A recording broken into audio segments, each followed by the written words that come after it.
L'histoire commence par une froide journée d'hiver, alors que les écoliers coréens sortent de l'école pour les vacances d'hiver. Un groupe de personnes rit joyeusement en quittant la cour de l'école. Un groupe de filles riait en parlant de leurs propres affaires. Et les garçons se disputaient en plaisantant. Au même moment, Arthur les regardait. Arthur soupira personnellement, il prononça ces mots, « Pourquoi sont-ils si drôles ? De toute façon, je suis sûr que demain, au lieu de l'école, l'académie m'attendra. De plus, comme je passe l'examen l'année prochaine, les questions à l'académie seront plus difficiles. » Soupirant tristement, Arthur se dit, « Pour moi, qui commence à peine ma vie dans ce monde. » Une pensée traverse l'esprit d'Arthur. « C'est tellement ennuyeux, » dit Arthur d'une voix lugubre. Peu de temps après, non loin de la maison d'Arthur, le téléphone sonne. « Allô, qui est-ce » Arthur réussit à dire qu'une voix sortait du téléphone. « Ah, c'est le livreur. Vous êtes chez vous » demande la voix au téléphone. « Laissez-moi faire » dit Arthur. « Monsieur, vous devez aller chercher le colis en personne. » Interrompt Arthur la voix du téléphone. « Pouvez-vous attendre un peu ? Je suis sur le point de rentrer chez moi » dit. Arthur se demande ce qu'il va bien pouvoir commander. Arthur termina son appel en tournant le coin de la rue et regarda l'homme. L'homme, mais ce n'était pas l'homme, mais la boîte qu'il tenait. L'homme met la boîte qu'il tenait, ou plus précisément, le logo sur la boîte. Quand Arthur a vu le logo sur la boîte, il a immédiatement sursauté. Arthur s'est immédiatement levé de son siège. Le livreur s'est retourné au son des pas qui se rapprochaient rapidement et a vu Arthur courir vers lui. Et vit Arthur courir vers lui. « Ah oui, vous êtes étudiant. Puis-je voir vos papiers ?» Avant que l'homme ne puisse terminer sa phrase, une main avec les papiers défile devant ses yeux. La boîte qu'il tenait dans sa main fut emportée par Arthur à une vitesse incroyable pour un humain. « Mon fils est un junior et ce senior », dit le livreur avec un soupir de lassitude. Comme s'il ne voyait rien autour de lui, « Je remarque ce logo », dit le livreur. « Ce logo », dit le livreur, fatigué de regarder la porte qui se referme. « Il n'a même pas dit bonjour », dit le livreur avec un sourire en coin. Après avoir refermé la porte, Arthur se déchausse rapidement et, tenant le colis à la main, le colis dans les mains, courut sur le parquet du couloir jusqu'à sa chambre. Bois du couloir jusqu'à sa chambre. Refermant la porte, il sort un cutter et commence à déballer le colis. « Ah, ça » dit Arthur, surpris. Dit Arthur en regardant le contenu de la boîte. Ce contenu était un casque d'immersion virtuelle. La première chose qu'Arthur fit en voyant le mode d'emploi fut de l'ouvrir immédiatement. Après avoir lu les instructions, Arthur a mis les contrôleurs et a mis ses lunettes. Lorsqu'Arthur a appuyé sur le bouton de son poignet droit, une voix d'ordinateur a retenti. Dans ses écouteurs. Analyse les signaux biologiques de l'utilisateur. S'il vous plaît. Ne bougez pas. Arthur se fige dans l'expectative, rien ne se passe pendant quelques minutes. Merci, dit une voix dans les écouteurs. Arthur, félicitations, tu es devenu un important testeur en ligne. Après ces mots, une fille est apparue devant lui, étudiant sa silhouette. Un peu gêné. Arthur s'écrie, paniqué, qu'est-ce que c'est que ça ? Qui es-tu ? Toi. Arthur perdit l'équilibre sous l'effet de la surprise et faillit tomber. Si tu es surpris par ça dans la réalité virtuelle, je suis déçu, dit la jeune fille en écartant les mains et en se détournant d'Arthur. La jeune fille claqua des doigts, et la chambre d'Arthur commença à se brouiller. Un instant plus tard, il se trouvait à la surface de la Lune. Un autre clic et le lieu changea à nouveau, maintenant ils étaient au bord de la mer. En regardant l'image, la bouche d'Arthur s'ouvrit involontairement de surprise. « Nous vous présentons », dit la jeune fille en s'asseyant sur le sable. Dit la projection en montrant la mer. « Ah, j'ai oublié de te donner l'invitation », dit la fille virtuelle en tendant à Arthur une carte avec le logo d'une entreprise. La fille sourit et lance le papier à Arthur. Par habitude, Arthur commence à attraper le papier. Attrapant l'invitation, Arthur l'ouvre, une projection tridimensionnelle de la ville apparaît sur le papier. Tenant l'invitation avec la projection de la ville dans ses mains, Arthur n'en croyait pas sa chance. « Est-ce vrai ?» se demande Arthur. Ce soir-là, Arthur dîne avec ses parents et se vante auprès d'eux. « Je suis devenu un testeur privé d'un nouveau jeu d'une entreprise aussi charmante en passant par un concours, » dit Arthur avec enthousiasme. « Alors, tu voulais devenir joueur de tennis ou testeur ?» demanda son père à Arthur. « Et pour combien de temps ?»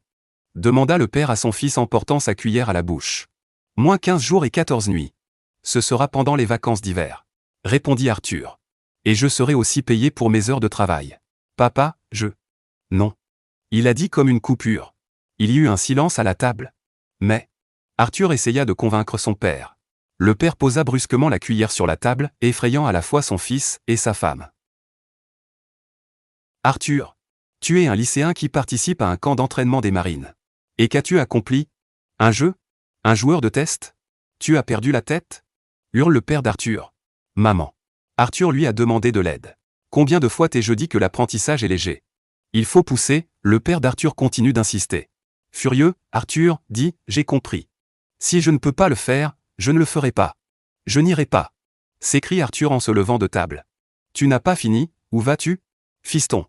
Quand j'avais ton âge, je savais que c'était important de manger, cria l'homme à son fils qui s'en allait, mais la mère d'Arthur l'en empêcha en lui attrapant son pull. Ça suffit. S'écrie sa femme à l'adresse de son mari. Elle fronça les sourcils en fixant son fils triste. La colère avait en quelque sorte quitté son visage d'elle-même. Je ne peux pas croire que tu manques une telle occasion, pensa la mère en regardant le dos de son fils. Pendant ce temps, Arthur souriait sournoisement à ses parents. Bien sûr que non. Pense Arthur en souriant. J'ai un plan. Le premier jour des tests, pensa Arthur alors qu'il passait au jour suivant. Je vais aller à l'académie. S'écria Arthur en quittant la maison. Et puis, pensa Arthur en cherchant le bâtiment Elog sur la carte. Puis Arthur se rendit au merteau et appela le professeur. Oui, professeur. Ma famille et moi partons en voyage pour 15 jours et 14 nuits, dit Arthur au professeur. Eh bien, dit Arthur en pensant à la réponse à la question du professeur. Au Québec. Au Québec, au Canada. Arthur répond au professeur. Mon Dieu, vous allez dans un endroit où il fait encore plus froid? C'est étrange. Bien sûr, Arthur se sentait coupable d'avoir triché. Ah, bon, pensa Arthur en descendant à la bonne station de métro. Le problème de l'académie est résolu. Pensa Arthur en montant les escaliers. Bien sûr, je dois me préparer pour le jour où les parents appelleront l'académie. Pensa Arthur en continuant à monter les escaliers, pas question.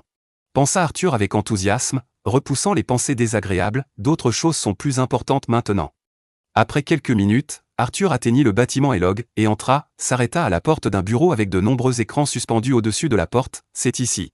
Pensa Arthur, en regardant les écrans avec une seule légende. En entrant dans le bureau, Arthur n'a pu contenir son soupir de joie. Cela va m'éviter une routine ennuyeuse.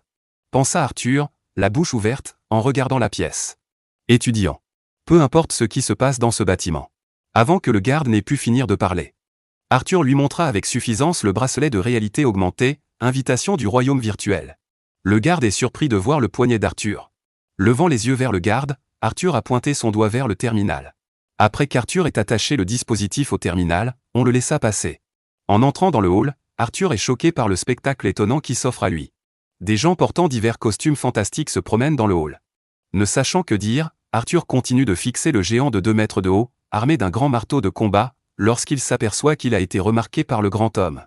Arthur se détourne, remarquant quelques hommes en armure et armés. Waouh, c'est vraiment cool. Arthur s'émerveille de ce spectacle. Soudain, Arthur aperçoit une silhouette floue avec une arme, se demande-t-il. Dès qu'Arthur se concentre sur la silhouette, elle disparaît. Qu'est-ce que c'était à l'instant? Demanda Arthur, mais soudain, la silhouette d'un grand homme barbu avec un bandeau sur l'œil gauche apparut devant lui. L'inconnu sourit aux paroles de l'adolescent. En se balançant brusquement, l'homme faillit toucher le garçon avec son attaque. Arthur, par pur instinct, réussit à esquiver l'attaque de l'inconnu. Quoi, qu'est-ce qu'il y a? Hurla Arthur en s'éloignant du grand homme, mais le guerrier continua et se rapprocha d'Arthur. Ah, lâchez-moi! Hurla Arthur en s'éloignant de l'homme. Arthur réussit à courir jusqu'au bâtiment, mais son poursuivant l'envoya au sol d'un coup de pied. En regardant le guerrier, Arthur a crié « Halte !» Mais le guerrier n'a pas écouté le jeune homme effrayé. Il a de nouveau brandi sa monstrueuse hache à 2 mains. « Sortez !» hurla Lord Arthur ferma les yeux de peur. « Stop !» cria la jeune fille virtuelle. Ne sentant pas le coup, Arthur osa ouvrir les yeux, ce qu'il vit le secoua, à quelques centimètres de son visage s'arrêta une énorme hache. Cela a l'air effrayant, mais c'est un adversaire de bas niveau, alors ne sois pas si effrayé, dit la fille avec un sourire sur son visage. Puis elle se dirigea rapidement vers le guerrier, et frappa le guerrier debout plusieurs fois. Après que la femme se soit arrêtée, la silhouette du guerrier disparut dans les airs. Cette action choqua Arthur. « Êtes-vous le caméraman ?» demanda Arthur à la jeune fille en face de lui. Et la jeune fille acquiesça. « Mais pourquoi cette voix ?» demanda Arthur à la jeune fille. « Oui. Qu'est-ce qui ne va pas avec ma voix ?» dit-il. Dit la jeune fille en s'approchant d'Arthur. « Tu es trop masculin. » L'homme finit de parler en désactivant l'avatar féminin. « Ah, excusez-moi. » s'excusa l'homme en finissant de rire. « Ne faites pas de blagues, vous avez juste eu une réaction très drôle dès votre entrée. » dit l'homme en appuyant sur l'écran de son poignet. Une blague tourna dans la tête d'Arthur. Cet âge aussi. Quel dommage. Pensa Arthur en entendant les rires des gens autour de lui, mais il se mit tout de même à penser Arthur. Incroyablement cool comme prévu. Arthur termina sa phrase à haute voix en serrant ses mains en poing. Utilisateur Arthur Pendragon. Je suis Richard Gobson, directeur général des tests. L'homme à la cape grise se présente. Peu importe, ma présentation est en retard car vous êtes vous-même en retard. Richard finit de se présenter. Je vous demande pardon, mais, dit Arthur en son fort intérieur, effrayé par les paroles de son patron, pas question, se faire virer pour un retard, c'est le pire des scénarios. Pensa Arthur d'un air sombre. Pas besoin de s'excuser. Pas besoin de s'excuser. Maintenant, pouvons-nous continuer l'excursion prévue? Arthur est rassuré par le PDG. En entendant la suggestion de Richard, Arthur poussa un soupir de soulagement. Par ici. Indiquant l'ascenseur de la main, Arthur fit signe à son supérieur. Le temps presse, je pense que nous devrions aller au bureau et faire une présentation après le test. Cela ne vous dérange pas, n'est-ce pas? Demanda Richard à Arthur en entrant dans l'ascenseur. Absolument, c'est moi qui suis en retard. Arthur acquiesce. C'est très bien. On va directement à la salle d'examen? Dit Richard alors que l'ascenseur se referme. Dans l'ascenseur, Richard a posé d'autres questions. Pendant ce temps, ailleurs, un homme regardait les images de la caméra dans l'ascenseur et parlait sur son smartphone. Oui, j'en suis sûr. Je ne fais confiance qu'aux clients. C'est le chef d'agence de Bernadotte. Oui, allez voir. Le chef d'agence continua à parler au téléphone. Bernadotte a fini de parler et a déconnecté. Et maintenant, j'espère que le produit que nous vendons est bien préparé. Se dit le directeur en allumant un cigare, après avoir jeté quelques coups d'œil au moniteur, il décide de changer de caméra, oh là là, pardonnez-nous. Dit finalement Bernadotte en regardant le visage heureux de l'adolescent. Pendant ce temps, Richard et Arthur marchaient dans le couloir, ce qui fit soupirer Arthur d'admiration. Finalement, Richard et Arthur s'approchèrent du panneau holographique et lancèrent un scan. Ce n'est que du business. Dit le leader en tenant son briquet sur son cigare. Une fois le balayage terminé, une voix s'est fait entendre dans les haut-parleurs. A12 ouvert, après quoi les portes d'acier s'ouvrent sur les côtés, permettant à Arthur d'entrer dans la pièce. Arthur ne peut s'empêcher de soupirer d'admiration, il a devant lui une image qui semble venir d'un futur lointain. C'est ça? Demanda Arthur en regardant le grand appareil. Mais il fut interrompu par le directeur, il y avait autre chose. Le directeur désigne un mannequin vêtu d'un costume moulant. Après avoir enfilé votre costume, veuillez attendre dans le hall principal, je reviendrai dès que j'aurai vérifié les derniers préparatifs. Dit Richard en laissant Arthur seul. Un vrai costume? Admira Arthur, se débarrassant de ses vêtements et enfilant son uniforme de travail en zippant ses bras et son torse. En enfilant le costume, Arthur décida de prendre la pause. Moi, maintenant. Marmonne Arthur, ne croyant pas à ce qui se passe, comme je suis cool. Dit Arthur joyeusement en agitant les bras. Ayant fini de s'habiller, Arthur courut vers le hall, sur son chemin, les portes s'ouvrirent d'elles-mêmes, en entrant dans la dernière porte, il fut ébloui par un flash de lumière. Quoi? Cette lumière? Dit Arthur en se protégeant les mains de la lumière trop vive. Lorsque la lueur disparut, Arthur ouvrit les yeux, devant lui se tenait un magnifique homme blond dans un costume moulant. Voyant la fille avec le casque dans les mains, la fille remarqua aussi Arthur, rougissant légèrement en contemplant cette beauté. Arthur prit la parole. Ah! Comment ça se passe alors? La jeune fille regarde Arthur avec incompréhension. Réalisateur Richard, et cette version du caméraman est mieux passée, surtout, dit Arthur en s'avançant vers la jeune fille. Surtout quoi? Demanda le supposé faux virtuel. Comment ont-ils réussi à faire passer l'odeur du shampoing? Répondit Arthur en humant l'air à côté de la belle. C'est sûrement parce qu'elle vient de se laver les cheveux une centaine de fois, non? Notre mademoiselle Maria. Dit le directeur Richard en s'approchant de quelques testeurs. Oh, c'est donc ça, dit Arthur sans vraiment comprendre, en continuant à regarder la jeune fille. Quoi? Tu n'as pas entendu? Efface cette expression de ton visage. Où tu veux que je te coupe le nez? Avec un regard menaçant vers Arthur dit Maria. Hic. Ah, pardon, non, je suis désolé. Réalisant la situation, Arthur s'éloigne brusquement de la jeune fille. Hélas, Arthur atterrit malencontreusement sur le bord de la capsule, le jeune homme tombe à l'intérieur. Confirmation de l'utilisateur. Récupération initiée. Dit une voix mécanique provenant de la capsule. Voyant la capsule en état de marche, Arthur panique. Oh, ça! Directeur Richard. Qu'est-ce qui ne va pas avec ce monstre stupide? Demanda Maria indignée en pointant son doigt vers Arthur. Stupide? Arthur s'indigna des paroles de la jeune fille. Madame Maria, je suis désolé, mais à cause des problèmes avec notre serveur, nous n'avons pas eu d'autre choix que de combiner le serveur en ligne et le serveur de simulation. Richard s'excusa. Quoi? En ligne? Ne me dites pas que ce taré est un utilisateur régulier. Vous avez perdu la tête? Maria a crié au directeur. Pourquoi continue-t-elle à me traiter de monstre? La personne assise dans la capsule en voulait à Arthur. Si les supérieurs découvrent que vous avez placé un utilisateur ordinaire dans le simulateur d'entraînement, Maria en veut aux actions de la direction. Désolé encore une fois, mais à cause du dernier incident, nous devions le faire, sinon le simulateur ne fonctionnerait pas. Richard s'est justifié. Nous aurions déjà dû commencer. Pourquoi dire des choses que je ne comprends pas du tout? Pensa Arthur en écoutant la dispute entre Maria et le directeur. Alors tu dis que je dois lui faire ça? Je ne le ferai jamais. Oui, je comprends. Hurla le directeur Rick à la jeune fille. Alors, à partir d'aujourd'hui, tu as accès au simulateur d'entraînement. Maria est surprise par les paroles du patron, et Junior regarde la jeune fille avec incompréhension. Comment avons-nous pu tout annuler? Dit le directeur. La jeune fille a serré les dents, et s'est dirigée vers la capsule en mettant le casque sur sa tête. Cet incident. Ne pense même pas à le dissimuler. Je veillerai à ce que tu sois puni quoi qu'il arrive. Maria menaça le directeur. Merci pour votre générosité, Madame Maria, dit Rick d'un ton sarcastique. La jeune fille n'hésita pas à répondre avec son majeur en direction de Richard, en entrant dans la capsule et en ajustant le casque sur sa tête.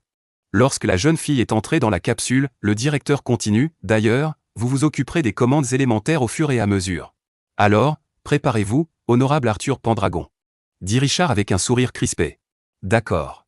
En accord avec Richard, le jeune homme enfila son casque sur sa tête et entra dans la nacelle. Démarrage du contrôle du serveur. Ordonna l'employé Rick. En entendant l'ordre, les gens prirent place et commencèrent à taper sur le clavier, tandis que les testeurs restaient allongés dans leur chambre. Génération d'un paysage. Cria un homme à lunettes. Testez le niveau d'assimilation. Dit l'homme derrière l'ordinateur. À ce moment-là, Arthur sentit la température à l'intérieur de la capsule augmenter. Pourquoi fait-il si chaud? Demande Arthur, effrayé. Ne vous inquiétez pas, bientôt l'énergie entre le programme et le corps se dissipera. Arthur est rassuré par le directeur. Le taux d'assimilation a atteint 70%, s'écria le même homme aux lunettes. Moins 80%. En entendant cela, Arthur ferma les yeux. Moins 90%. Maria ferma les yeux à son tour. Niveau d'assimilation moins 100%, tout est prêt. Cria quelqu'un du personnel. Commencement. Richard a donné l'ordre en entendant les derniers mots. Compte à rebours. 3, 2, 1. Simulateur activé. A crié le directeur. Arthur, et la conscience de Maria plongent dans la simulation. J'aime l'aventure. Amusez-vous bien, dit Richard une dernière fois au testeur. Le simulateur est activé. J'ai entendu les testeurs avant le plongeon. Quoi? Quel est ce son? Non, d'où vient ce son? Si familier? Exactement. J'ai compris. C'est la pluie. Réalise Arthur en ouvrant les yeux, il pleut à verse. Comme c'est clair, pense Arthur en regardant le ciel, et il fait si froid. Arthur réalise cette vérité en serrant les dents. J'étais bien dans la capsule, alors pourquoi faisait-il si froid? Arthur s'est mis sous la pluie, s'est pris les épaules et a dit. Et je porte mon armure. Pensa Arthur en se regardant, et la cape? Arthur remarqua le tissu sur ses épaules. C'est ça. C'est ici. Dit Arthur en comprenant un peu où il était. C'est bien ça. Pense Arthur en regardant le sol mouillé. Général. Les troupes ennemies ont atteint les plaines. Cria le gardien de la tour en pointant sa main dans la direction. Quoi? L'ennemi? S'étonne Arthur. Je ne suis pas en formation. Général. Un vieil homme en armure aux cheveux gris s'inclina devant Arthur, attirant son attention. Si nous continuons à attendre, cela va semer le trouble parmi les soldats. Dépêchez-vous de donner les ordres. Dit le vieil homme à Arthur. Général? Des ordres? Demanda Arthur en regardant autour de lui. Il semble que ce ne soit pas l'armure habituelle, pensa Arthur en regardant ses troupes. Elle est destinée au commandant. Arthur sourit à cette constatation. Mais vous avez dit que c'était les plaines, n'est-ce pas? Dit Arthur en se retournant vers le vieil homme. Pourtant, il n'y a que la mer autour du château.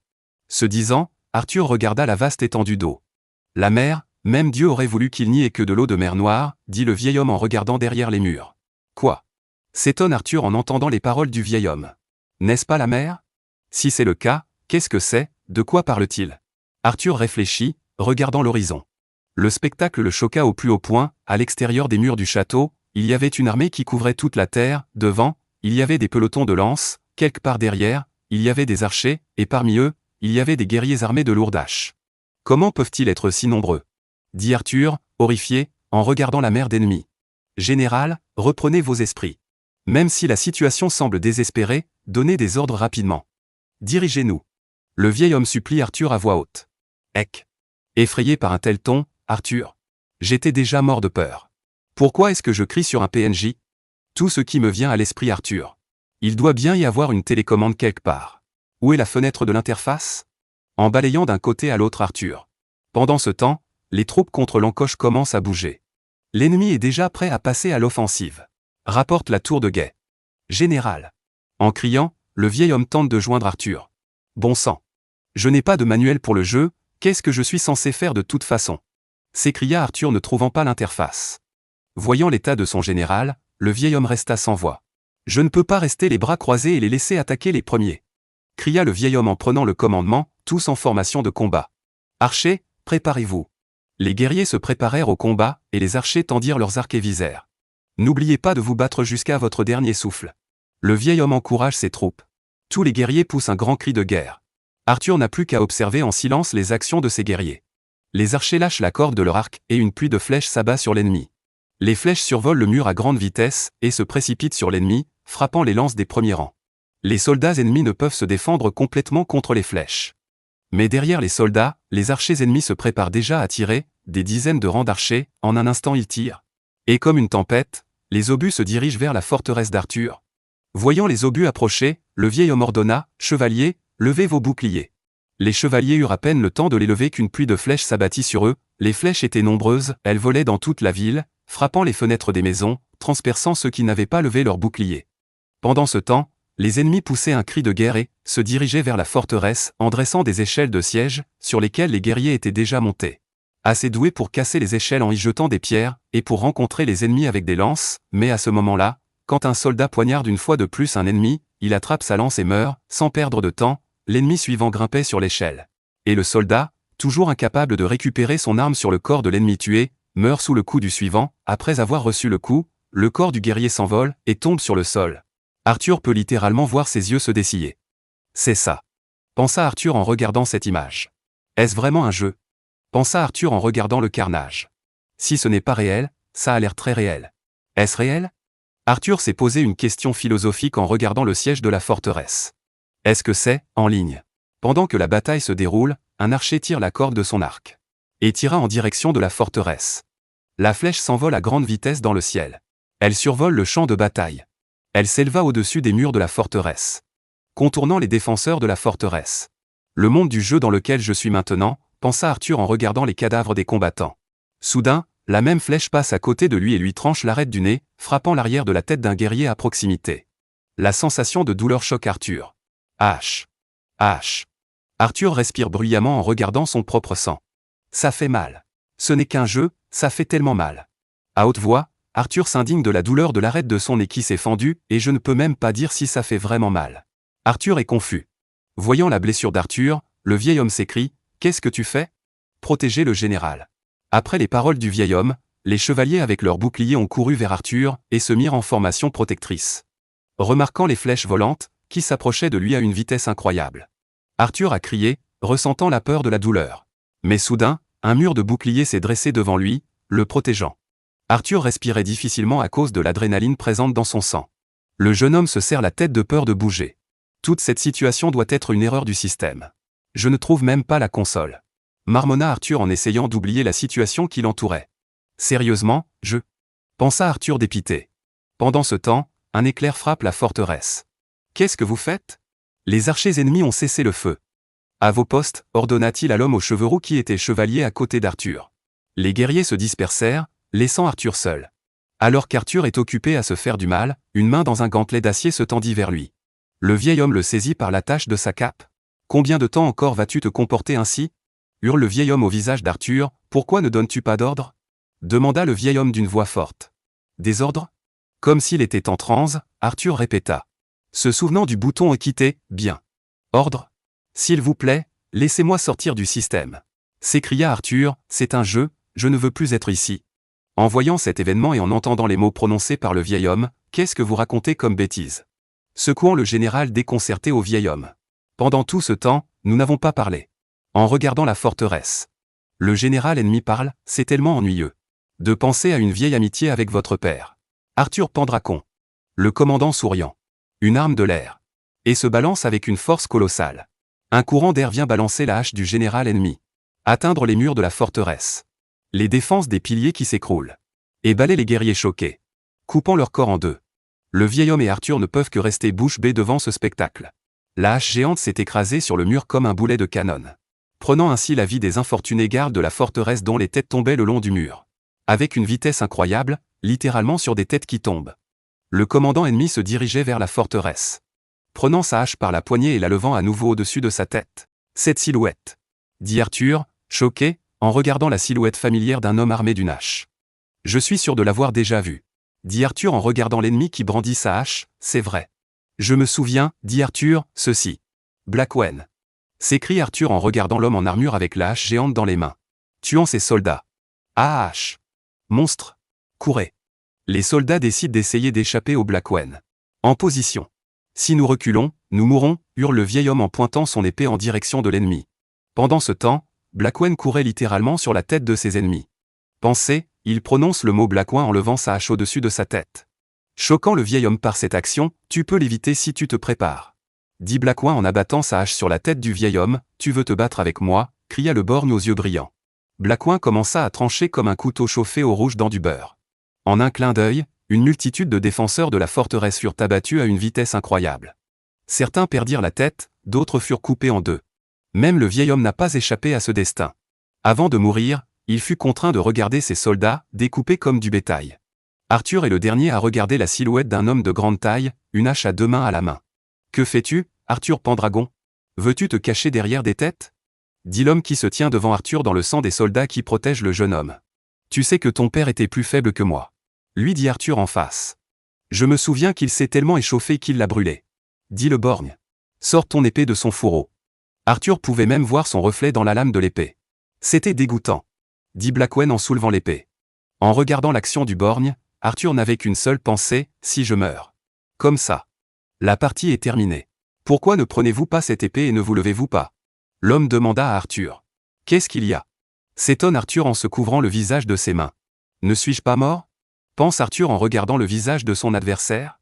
Soudain, on s'aperçoit que l'épée est plantée dans le sol entre ses jambes, c'est une moitié et une moitié. Dit Arthur en regardant l'épée. C'est une honte pour moi de ne pas aimer un enfant désarmé. Dit Blackwen en regardant Arthur, au moins maintenant, meurs comme si le sang de ton père coulait en toi. Arthur Pendragon, dit l'homme au bandeau. Arthur regarda l'homme en face de lui. Il y avait de la rage dans son regard et il pensa, qu'est-ce qui ne va pas chez cet homme? Mais qui êtes-vous? Avec rage, Arthur dit en serrant les dents et en expirant de l'air chaud. Sa main se referma sur la poignée de son épée. Que sais-tu de mon père? Comment oses-tu dire de telles choses? Cria Arthur en s'appuyant sur son épée, si tu es le méchant de ce jeu, tu n'as qu'à me tuer. Commença à dire Arthur en levant son épée. Qu'est-ce que des gens comme vous peuvent bien savoir sur mon père? S'écrie Arthur en serrant la lame dans ses mains. Ferme ta bouche. Qu'est-ce que c'est que ça? Une rage brûlante qui vient de l'intérieur. Pensa Arthur en tenant son épée dans ses mains, pourquoi faire? Pour la première fois depuis que je suis ici, je n'ai pas peur. En plus, l'homme en face de moi a détruit notre campement en quelques attaques. Monstre, pensa Arthur constamment face au grand homme qui tenait une hache à 2 mains. Exactement, c'est comme ça que ça doit se passer. Sourit le guerrier en regardant Arthur. Ce regard sur son visage ajoute au goût. Dit le guerrier en se mettant en position d'attaque. Il attaque. Pensa Arthur, puisqu'on en est arrivé là, je vais me battre comme tu le souhaites. Cria son ennemi. Qui avait déjà commencé son attaque. Soudain, pendant son élan, une chose terrible se produisit. Arthur lâcha sa lame, je l'ai lâchée. Pensa Arthur en regardant ses mains vides, elle était si lourde que ça? Demanda Arthur en regardant l'épée tomber au sol. Hélas, son adversaire n'a pas lâché la hache et celle-ci transperce le corps d'Arthur. Tu n'es pas différent d'un bouffon. Dit Blackwen déçu en regardant Arthur mourant. C'est ça. Dit Richard, regardant les écrans. Et le chronomètre. Le temps de jeu était de 6 minutes et 33 secondes. Vous êtes un homme fatigué avec des lunettes. Et le niveau d'assimilation? Demanda Richard à l'employé. Pendant qu'Arthur était dans la capsule de simulation, le corps du jeune homme battait la chamade. Il est à 100%. Le dernier sujet de test n'a certainement pas ressenti de douleur mortelle. A déclaré le membre du personnel. Alors la transformation en légumes est suffisante pour aujourd'hui. Le souriant directeur Rick a dit. Eh bien, préparez et envoyez la cassette au directeur. Ordonne Richard au personnel. Réinitialisez le système immédiatement. Ordonne alors Rick. Avec un sourire en coin, il ajouta, ne vous relâchez pas, laissez-les expérimenter le vrai simulateur qui s'appelle l'enfer. Fils. Pourquoi n'es-tu pas encore à table? J'ai préparé ton chiche-touin préféré. Dit sa mère en l'invitant à se mettre à table. Ne me dis pas que tu vas partir pour l'académie sans même l'avoir goûté. Dit la mère d'Arthur en s'asseyant à la table à côté de son père. Arthur, tu es fou. Tu joues encore avec tes jouets toute la nuit? S'indigne son père, un journal à la main. Ne t'avise pas de le harceler avant de manger. Réprimande la mère d'Arthur. Je ne rouspète pas, répliqua la femme, l'homme. Suis-je enfin de retour? Le vrai monde? Pense Arthur en regardant ses parents se disputer. Voilà ma chaise où je m'assois pour manger. Pense Arthur en posant sa main sur le dossier de la chaise, cette odeur d'enfance. Pense Arthur en respirant l'arôme de son plat préféré. C'est vraiment la femme de ta mère, toi Jean Chige. Dit involontairement Arthur, ne croyant pas à ce qui se passait. Hein? Et si je le mangeais moi-même? Tu es tellement ennuyeux. Son père lui répondit en entendant ces paroles. Je t'ai dit d'arrêter. La femme harcela à nouveau son mari. Est-ce que cela signifie vraiment que je suis de retour à ma vie quotidienne? Se dit Arthur en prenant du bouillon dans son assiette. Mais soudain, une goutte d'eau tombe dans la cuillère. Arthur est surpris. Puis la pluie continue et l'eau recouvre toute la pièce. Mon Dieu, qu'est-ce que c'est que cette eau? Se demande la mère d'Arthur. Serait-ce l'eau? Suggéra l'homme. Non. Dit Arthur en regardant vers le haut, au lieu du plafond, un ciel nuageux se dessine. Un ciel nuageux se déploie. Ce n'est pas vrai. S'écrie Arthur en refusant la réalité. Une illusion? Non, un rêve? À l'intérieur de la simulation, Arthur réfléchit. Ce n'est pas possible. Debout sur le même mur de la forteresse, Arthur nie les événements. À ce moment-là, une bataille a eu lieu et un guerrier a tué un soldat qui gardait le mur. Arthur le remarque. Encore. Pensa Arthur en regardant la bataille se dérouler, l'enfer sur terre, pensa Arthur en regardant les combattants, et j'ai été aspiré. Merde. Jura Arthur en frappant de ses poings le sol du mur de la forteresse. C'est impossible. Je n'en peux plus. Il se battait sous le feu des archers ennemis. Les flèches se dirigent droit sur Arthur. Général. D'en haut. Il était en train d'entendre les paroles du garde inconnu. Mais il ne pouvait rien faire. Pendant ce temps, le guetteur continuait à marcher dans sa direction, le garde brandissait son épée pour couper les flèches et utilisa son propre casque pour les repousser. Mais l'un des coups a fait tomber le casque de la tête du garde. Arthur écarquille les yeux. Le garde qui l'avait protégé s'avérait être une femme. La pleine lune éclaira soudain une silhouette féminine en armure avec une épée à deux mains. « D'où viens-tu » demanda Arthur en regardant la jeune fille inconnue. « N'a-t-elle pas mon âge » pensa Arthur en regardant le visage plutôt joli de la jeune femme avec une cicatrice sur la joue droite. Arthur la regarde dans les yeux et demande. « Quoi? Y a-t-il quelque chose que tu veuilles dire ?»« Non, le plus important, c'est que ce monstre va bientôt revenir ici. » Arthur se souvint. L'image d'un homme chauve avec un bandeau sur l'œil et une hache à deux mains dans les mains, portant son arme, lui est venue à l'esprit. L'image a suscité un sentiment d'effroi dans l'esprit d'Arthur. « PDG. Entendez-moi. Arrêtez ce jeu immédiatement. » Crie Arthur quelque part dans le ciel, pensant qu'il sera secouru, maintenant. A crié Arthur d'un ton exigeant, « Général. Calmez-vous et donnez vos ordres. » dit le vieil homme. Vous ne faites donc que créer de l'agitation parmi les soldats. Général. Vous êtes le fils de cet homme. Le vieil homme se tourna vers Arthur. Vous êtes son fils. Vous vaincrez Blackwen, n'est-ce pas? Demanda le vieil homme à Arthur. J'espère obtenir une réponse, n'est-ce pas? Dit le vieil homme en voulant une réponse à sa question. En entendant les paroles du vieil homme, les soldats furent tous encouragés. Arrêtez ces bêtises. S'écria Arthur, vous pensez vraiment qu'un simple lycéen peut affronter ce monstre tout seul? Je ne suis même pas votre général. Je veux juste sortir de ce jeu de merde. Ces mots ont choqué tous les guerriers présents jusqu'à la moelle. Soudain, la même fille est apparue. La fille a posé sa main sur l'épaule d'Arthur et a dit, « Général, tout ceci n'est qu'un jeu pour vous? » Alors j'ose vous dire quelque chose, la fille a parlé. Ce n'est pas un jeu, c'est la réalité, dit la jeune fille en réfutant les paroles d'Arthur. Et pour survivre, nous devons nous battre, dit la jeune fille en se souvenant de la figure de Blackwen. Dans l'esprit d'Arthur, l'image de l'homme souriant refit surface et ses pensées s'orientèrent vers la négation du fait de combattre un Blackwen lui-même. Capable de découper plusieurs soldats d'un seul coup. Pendant ce temps, à l'extérieur du bâtiment Elog, le directeur de la succursale coupait un steak sur une assiette. Et dit, ce n'est qu'une question de temps avant que nous retournions à New York. C'est comme ça, et c'est grâce à toi, PDG Richard. A complimenté le directeur de la succursale de Richard en lui enfournant un morceau de steak dans la bouche. Je suis flatté, PDG. Richard regarde l'écran qui affiche la simulation d'Arthur. Il ne reste plus qu'une chose à faire, commença à dire le dirigeant en levant son verre de vin. Maria est une jeune fille noble et effrontée, dit le directeur de la succursale avec un sourire malicieux en levant son verre de vin. Oui. Pour l'instant, nous attendons que Maria s'endorme. Répondit Richard au directeur de la succursale. Il se souvient de Maria qui est maintenant allongée paisiblement dans la capsule de simulation, alors que son corps est parcouru de crampes. La simulation prendra fin dès qu'Arthur aura perdu la volonté de vivre. Arthur fait son rapport. Et si Maria se réveille? Est-il possible de les contrôler en même temps? Demanda le chef d'agence en portant à nouveau la viande à sa bouche. Avec le dysfonctionnement du simulateur, commença Rick, c'est possible. Mais nous devons laisser cette petite probabilité gâcher la finale, répondit Richard à la question du chef en se souvenant de la simulation d'Arthur. Petite probabilité spic, dit le chef de meute en posant un verre de vin sur la table. Par exemple, dit le chef de la branche en levant son couteau. Désignant la simulation vidéo affichée sur le mur derrière Richard, il dit. Prenons ce lycéen, proposa le chef malgré la peur qu'il habitait. On peut dire qu'il y a des chances de vaincre Blackwen, dit le chef en regardant Blackwen qui souriait. Qui dominait à présent la faible silhouette de l'aîné. Je vois. Répondit le superviseur Richard. On entendit la simulation. PDG. Cette voix attira l'attention du directeur. Le général ? Je sais que vous nous observez. S'écrie Arthur en levant les yeux au ciel. Si tu ne peux pas encore me sortir de ce jeu, alors améliore au moins tes compétences en matière de balles ou tes putains de statistiques de base. Demande Arthur. Richard. Ne cesse de crier à Arthur dans la simulation. Les chances qui inquiètent tant le directeur de l'agence, commença à dire Richard en regardant l'écran, sont nulles. C'est 0. Dit Richard en coupant la parole à Blackwen qui, une fois de plus, prend sa hache et tue Arthur. Qui, comme d'habitude, se met à convulser dans la simulation de la capsule. Arthur tente de bloquer les coups de Blackwen.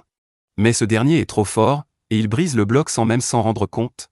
Vous le saviez déjà, n'est-ce pas ? Demande Richard au chef, en souriant de satisfaction, comme Blackwen est immortel. Dit le chef Richard en regardant Blackview saisir la tête du jeune homme. Même si son brin d'ADN devait se briser, le fait qu'il soit un désastre ne changerait pas, déclara Richard alors qu'Arthur était traîné comme une poupée de chiffon. Et jeté du haut des remparts.